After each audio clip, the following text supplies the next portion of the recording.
దేవుని పరిశుద్ధ నామమునకు ఘనత మహిమ ప్రభావములు కలుగునుగాక. హల్లెలూయా.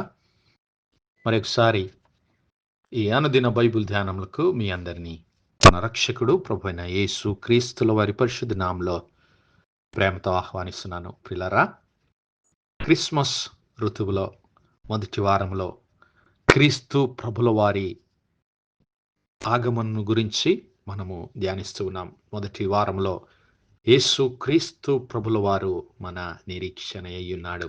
ఆయనే మన నిరీక్షణ, ఆయనే మన రక్షణ, ఆయనే మన నిత్య జీవము. మరి ఆ నిరీక్షణను గురించి మనము ధ్యానిస్తున్నాం. ఈ దినము హెబ్రీ పత్రిక 6వ అధ్యాయం గురించి నేర్చుకుందాం. హెబ్రీ పత్రికలో ఇక్కడ మన నిరీక్షణను సిద్ధపరచు దేవుని వాగ్దానములను గురించి భక్తుడైనటువంటి పౌలు ఇక్కడ వివరిస్తూ ఉన్నాడు. మన నిరీక్షణలో మనము సిద్ధంగా ఉండటానికి మన నిరీక్షణకు ఆధారము దేవుని మాటలని ఇక్కడ, మరి దేవుని వాగ్దానములని ఇక్కడ మనము చూడగలుగుతున్నాం.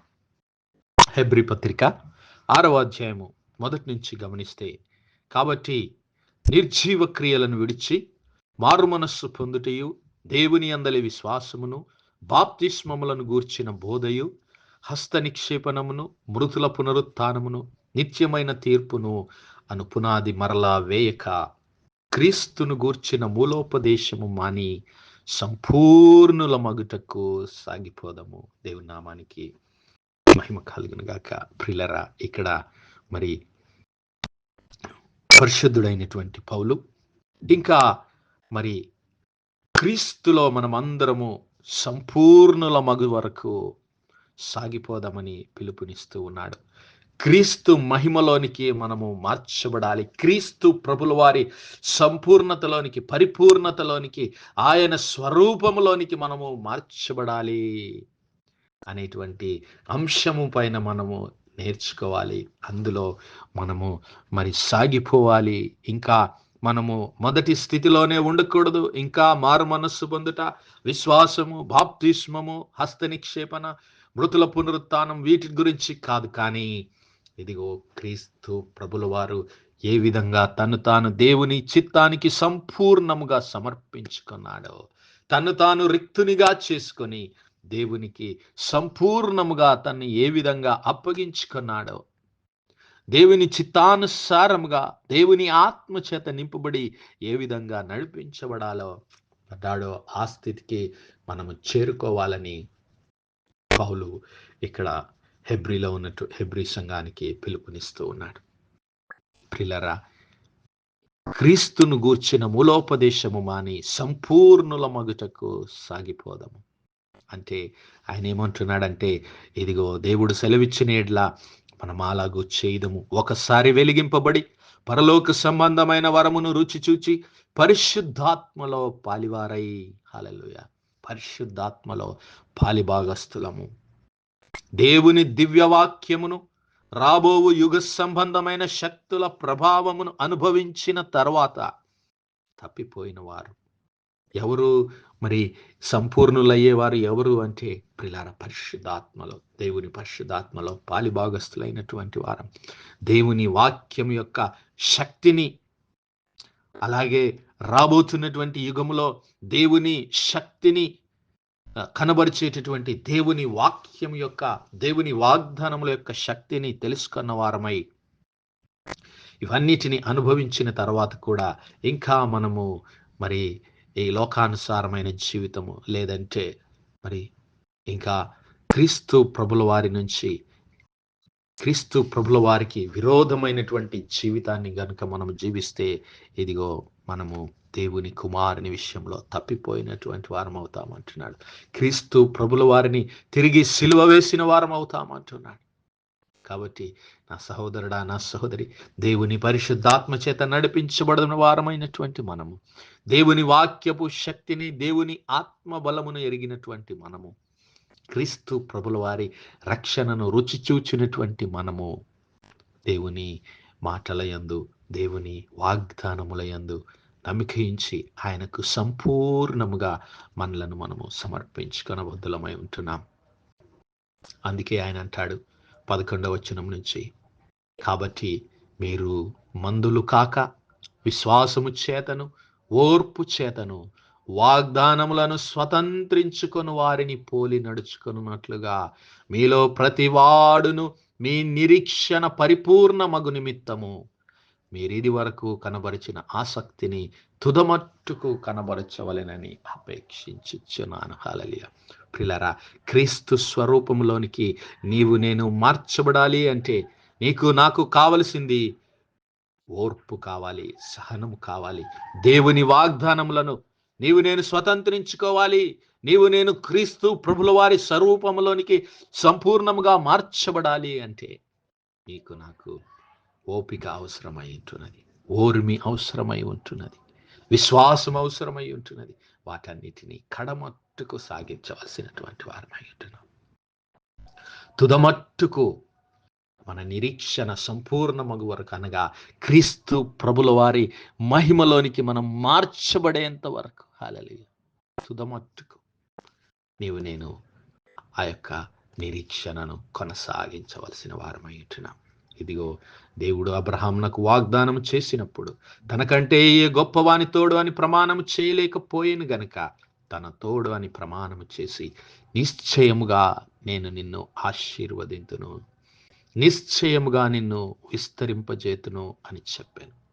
దేవుడు మన పితరుల దేవుడైనటువంటి అబ్రహాము దేవుడు, ఇస్సాకు దేవుడు, యాకోబు దేవుడు, ఆయన మరి తన దాసుడైనటువంటి అబ్రహాముకు వాగ్దానం చేసినప్పుడు ఇదిగో నిశ్చయముగా నేను నిన్ను ఆశీర్వదించదను, నిశ్చయముగా నిన్ను విస్తరింపజేస్తాను, నీ అందు సమస్త భూవంశములన్నీ ఆశీర్వదించబడతాయని వాగ్దానం చేసిన దేవుడు ఇదిగో మరి తన తోడు అని ప్రమాణం చేశాడు. ఎందుకంటే ఇంకా దేవుని కన్నా గొప్పవారు ఎవరూ లేరు, దేవుని కన్నా గొప్పది ఏది లేదు. కాబట్టి దేవుడు తన తోడని ప్రమాణం చేసి ఇదిగో అతనిని ఆశీర్వదించాడు, అబ్రహాము యొక్క సంతానాన్ని ఆశీర్వదించాడు.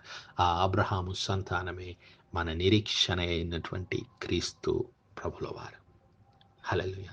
మరి అబ్రహాము ఆ మాట నమ్మి అతడు ఓర్పుతో సహించి ఆ వాగ్దాన ఫలమును పొందెను. హల్లెలూయా. ఓర్పుతో సహించి సహనముతో కనిపెట్టి దేవుని వాగ్దానములను పొందుకున్నాడు. మనుష్యులు తమ కంటే గొప్పవాని తోడు అని ప్రమాణం చేతురు, వారి ప్రతివాదములోను వివాదాంశమును పరిష్కారం చేయనిది ప్రమాణమే. మరి మనుషుల మధ్య ఏదైనా తగాదా ఉంటే దాన్ని తిరస్కరించడానికి మరి మూలాధారం ఏమిటి అంటే వారి మధ్య ఉన్నటువంటి ప్రమాణం, వారి మధ్య ఉన్నటువంటి ఒప్పందం.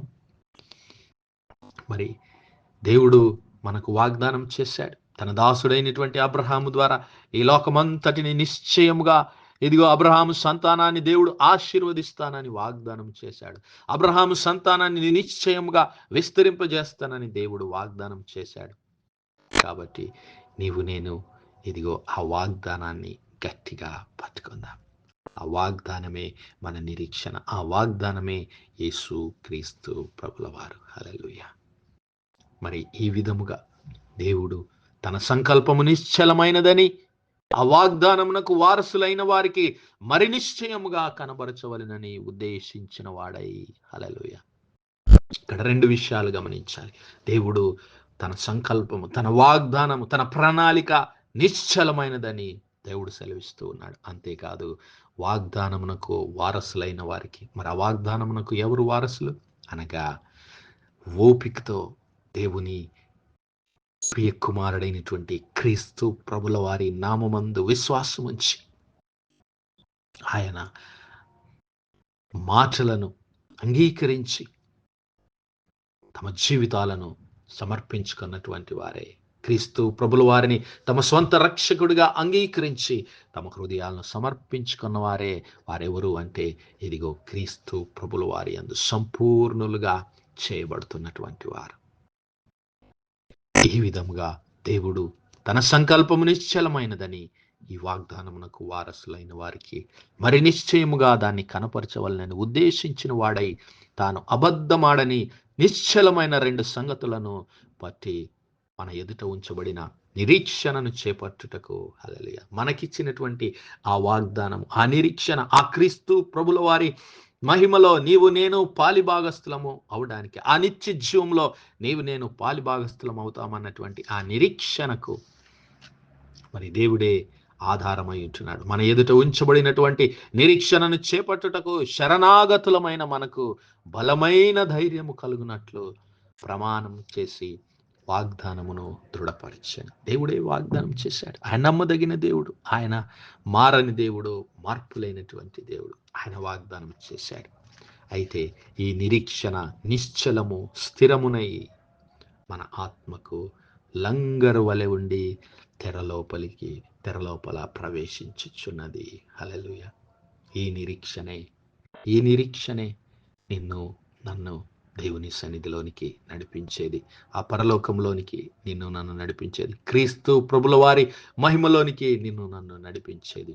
ఆ క్రీస్తు ప్రభుల వారి నామమందు నీవు నేను విశ్వాసం ఉంచి మారు మనసు పొంది రక్షణ పొంది మరి ఆయనను అంగీకరించినట్లయితే మనలను మనము సంపూర్ణముగా దేవుని వాక్యానికి, దేవుని వాగ్దానములకు సమర్పించుకున్నట్లయితే, దేవుని ఆత్మచేత నింపబడి నడిపించబడినట్లయితే ఆ నిరీక్షణలో ప్రవేశిస్తాం, ఆ దేవుని సన్నిధానంలో ప్రవేశిస్తాం.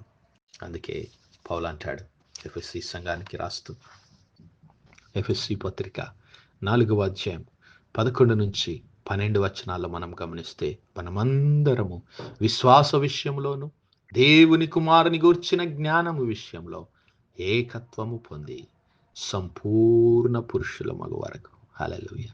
అనగా క్రీస్తునకు కలిగిన సంపూర్ణతకు సమానమైన సంపూర్ణత కలవారమగుటకు దేవుడు అగు వరకు దేవుడు ఇలాగు నియమించెను. హల్లెలూయా. క్రీస్తునకు కలిగిన సంపూర్ణత అందుకే ఏమిటి ప్రియులారా?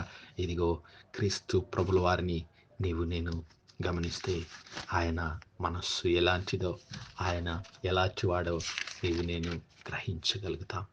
ఏమిటి ఆయన మనస్సు, ఏమిటి ఆయన హృదయము, ఏమిటి ఆయన సంపూర్ణత అంటే, ఇదిగో ఆయన దేవుని స్వరూపము కలిగిన వాడయ్యండి దేవునితో సమానముగా ఉండుట విడిచిపెట్టకూడని భాగ్యమని ఎంచుకొనలేదు కానీ, మనుష్యుల పోలికగా పుట్టి దాసుని స్వరూపము ధరించుకొని తను తానే రిక్తునిగా చేసుకునేను. మరియు ఆకారమందు మనుష్యునిగా కనబడి మరణము పొందినంతగా, అనగా శిలువ మరణం పొందినంతగా విధేయత చూపిన వాడై తను తాను తగ్గించుకొనేను. హల్లెలూయా. అది క్రీస్తు ప్రభుల వారి సంపూర్ణత. మరి నీవు నేను అలాంటి హృదయం కలిగి క్రీస్తు ప్రభుల వారి స్వరూపంలోనికి, దేవుని స్వరూపంలోనికి మార్చబడదాం. అట్టి నిరీక్షణ, అట్టి వాగ్దానము దేవుడు మనందరి జీవితాల్లో నెరవేర్చును గాక. ఆమేన్, ఆమేన్, ఆమేన్. ప్రార్థించుకుందాం. హల్లెలూయా, హల్లెలూయా, హల్లెలూయా, హల్లెలూయా. స్తోత్రం, స్తోత్రం, స్తోత్రం, స్తోత్రం తండ్రి. అత్యంత కృపాభరితుడువు, అత్యున్నత సింహాసనంపై ఆసీనుడవైన మా ప్రియ పరలోకపు తండ్రి, ఇచ్చం కలిగినటువంటి మా దేవ, సైన్యములకు అధిపతి వగు మా యెహోవా తండ్రి, కృపా కనికరములు గల మా ప్రభువా, సూర్యోదయం మొదలుకొని ఇంత మటుకు మా తండ్రి మీ చల్లని రెక్కల నీడను భద్రపరిచి అయ్యా మరొకసారి మీ ప్రియ కుమారుడు మా ప్రభువైన యేసు క్రీస్తుల వారి పరిశుద్ధ నామములో దేవా మీ కృపా సింహాసనం యొద్ద ప్రార్థించడానికి సజీవ లెక్కలో మమ్మల్ని లెక్కించిన మీ ప్రేమకు వందనాలు, కృతజ్ఞతాస్తుతులు, స్తోత్రాలు, స్తోత్రాలు, స్తోత్రాలయ. దీనివల్ల మీ యొక్క పరిశుద్ధాత్మ సహాయం, నడిపింపు, ఆదరణ, సహవాసాన్ని మాకు ఇచ్చిన దేవా మీకే స్తుతులు, స్తోత్రాలు చెల్లిస్తున్నాం. అవును మా ప్రభువా, మీ ప్రియ కుమారుడైనటువంటి యేసు క్రీస్తు ప్రభుల వారి యొక్క సంపూర్ణతలోనికి మేమందరం నడిపించబడి అయ్యా మేమందరము మీ మాటలకు సంపూర్ణ విధేయత చూపగలిగిన హృదయము, మనస్సు అలా ప్రతి ఒక్కరికి దయచేయమని వేడుకుంటున్నాం. కనికరము గల మా తండ్రి, ఈ వర్తమానాలు వినిచిన మా ప్రియ బిడ్డల కుటుంబాలన్నిటిని దీవించండి, ఆశీర్వదించండి. మీ సంపూర్ణతలోనికి బిడ్డలను నడిపించి మీ నిరీక్షణను, మీరు చేసిన వాగ్దానములు, మీ నిత్య జీవాన్ని, మీ పరలోక రాజ్యాన్ని స్వతంత్రించుకునే నిరీక్షణ భాగ్యం ప్రతి ఒక్కరికి దయచేయమని సమస్త మహిమ, ఘనత, ప్రభావాలు మీ నామానికే చెల్లిస్తూ మా ప్రభును, మీ ప్రియ కుమారుడు, మా రక్షకుడైన యేసు క్రీస్తుల వారి పరిశుద్ధ నామమున ప్రార్థించి వేడుకుంటున్నాం మా పరలోకపు తండ్రి. ఆమేన్, ఆమేన్, ఆమేన్. God bless you all. Praise the Lord. Shalom.